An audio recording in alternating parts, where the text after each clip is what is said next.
안녕하세요. 재밌는 성경 전희준 목사입니다. 구약 성경 한눈에 보기 하이라이트 두 번째 시간. 이번 시간은 구약 시가서 한눈에 보기 하이라이트입니다. 히브리 성경과는 조금 순서가 다르긴 하지만 우리가 따르고 있는 70인경의 순서에 의하면 모세오경과 역사서가 17권, 그리고 선지서가 17권, 그리고 이 중간에 시가서가 5권이 있습니다. 그래서 이 시간에는 이 시가서 5권, 욥기, 시편, 잠언, 전도서, 아가서 이 5권의 하이라이트를 소개해 드리겠습니다.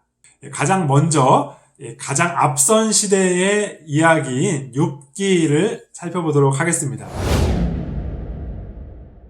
욥기는 크게 세 부분으로 나눌 수 있습니다. 1장과 2장은 일종의 프롤로그입니다.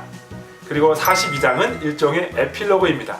가운데 3장부터 41장까지는 시로 되어 있는 부분인데요. 이 부분은 크게 두 부분으로 나눌 수 있습니다. 3장부터 37장까지는 욥과 세 친구들의 이야기입니다. 그리고 나중에 엘리후라는 젊은 친구가 여기에 합세해요. 38장부터 41장까지는 하나님께서 나타나셔서 말씀하시는 내용입니다. 욥과 친구들이 번갈아 이야기를 나눠요. 엘리바스, 욥, 빌닷, 욥, 소발, 욥, 이렇게 세 묶음이 한 세트입니다. 이 세트가 3번 반복됩니다. 그리고 이후에 엘리후라는 젊은 친구가 등장해서 이 대화에 가세합니다. 이 대화의 주제는 욥의 고난의 이유입니다. 이 친구들은 모두 욥이 죄를 지었기 때문에 고난을 받는 것이고, 그러므로 회개가 필수적이라고 말합니다. 38장에 드디어 하나님께서 등장하십니다. 안타깝게도 욥의 고난의 원인에 대해서는 알려주지 않으세요. 대신 하나님께서는 우주의 기원과 질서에 대하여 질문하십니다. 하나님의 지혜가 인간의 지혜보다 훨씬 크고 높다는 것을 말씀해 주시는 것이죠. 욥기의 중요한 주제 3가지를 말씀드릴게요. 첫 번째, 고난에 대한 이야기입니다. 우리는 고난을 생각할 때 모두 이 질문에 집중합니다. 이 고난이 내게 왜 일어났는가? 그래서 우리도 욥기를 읽을 때 이 질문을 가지고 욥기를 읽는데요. 사실 책 속에서 욥은 끝날 때까지 자신의 고난의 원인을 알지 못합니다. 하나님께서 알려주시지 않거든요. 그러나 분명히 욥기는 고난의 문제에 대해 다루고 있습니다. 그리고 그 고난의 문제에 대한 답을 주기도 합니다.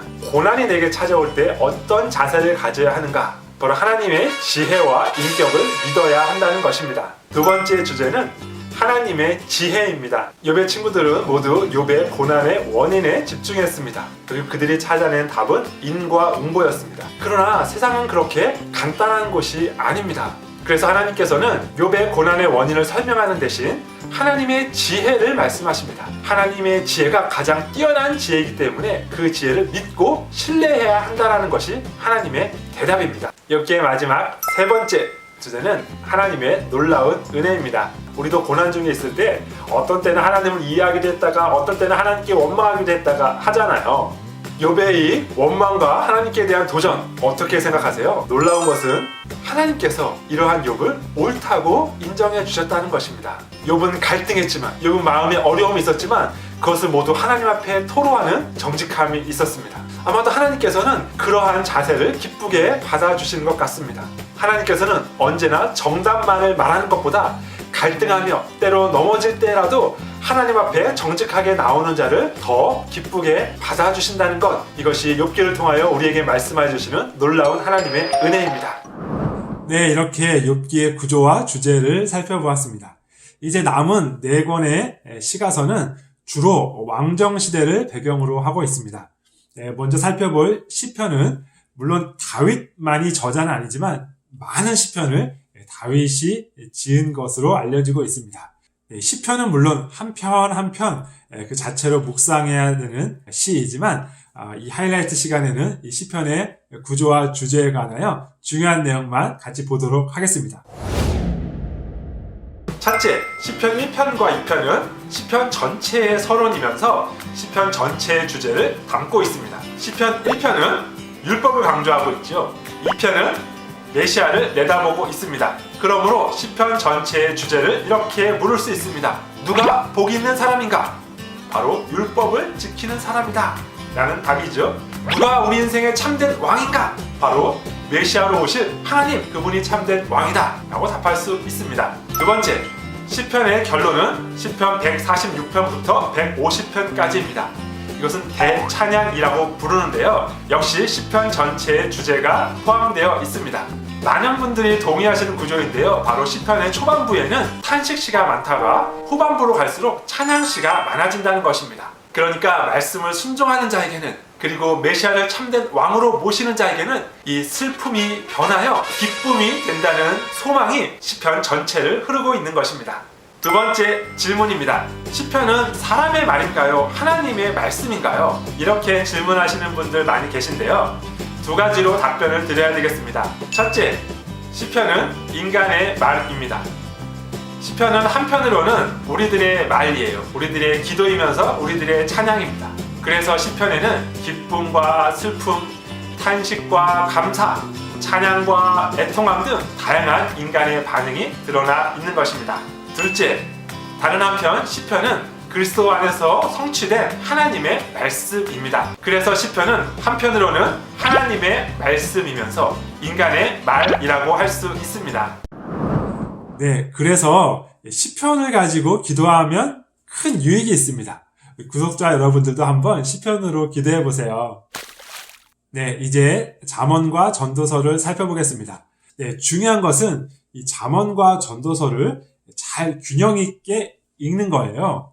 잠언은 많은 경우 나라가 잘 되어가고 있을 때의 이야기라고 할 수 있고요. 전도서는 많은 경우에 나라가 잘 되어가고 있지 않을 때의 이야기라고 할 수 있습니다. 우리에게 삶의 교훈과 위로와 참된 소망을 보여주는 책, 잠언과 전도서 하이라이트입니다.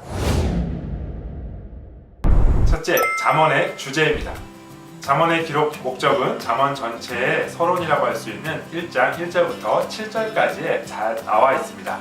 잠언은 지혜롭고 정의롭고 공의롭고 정직한 그런 가치 있는 삶을 살기 위한 분들을 위한 책입니다.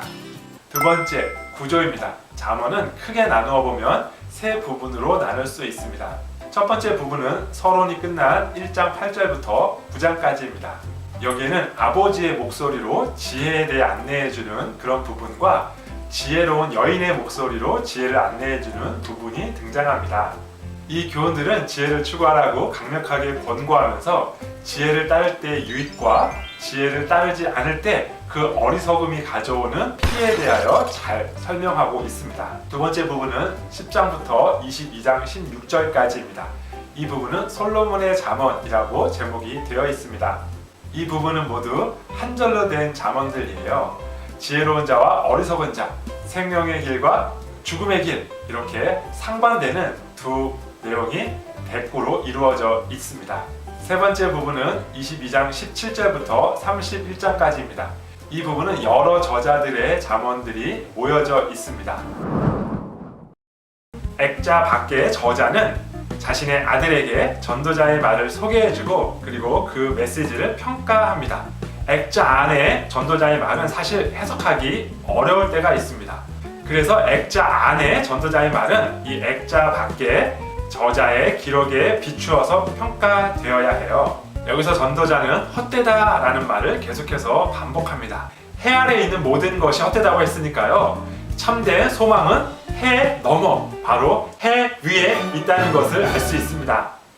해 위에는 무엇이 있을까요? 해 위에는 바로 하나님이 계십니다. 그러고 보니까요, 액자 안에 있는 전도자의 모든 지혜는 해 아래에 있는 세상을 연구하여 얻은 지혜였어요. 이 전도자가 아무리 지혜로운 자라고 할지라도 하늘 아래의 것을 연구한 것으로는 참된 인생의 의미를 찾을 수가 없습니다. 그래서 액자 밖의 화자는 이렇게 결론을 내립니다. 이래 결국을 다 들었으니 하나님을 경외하고 그의 명령들을 지킬지어다.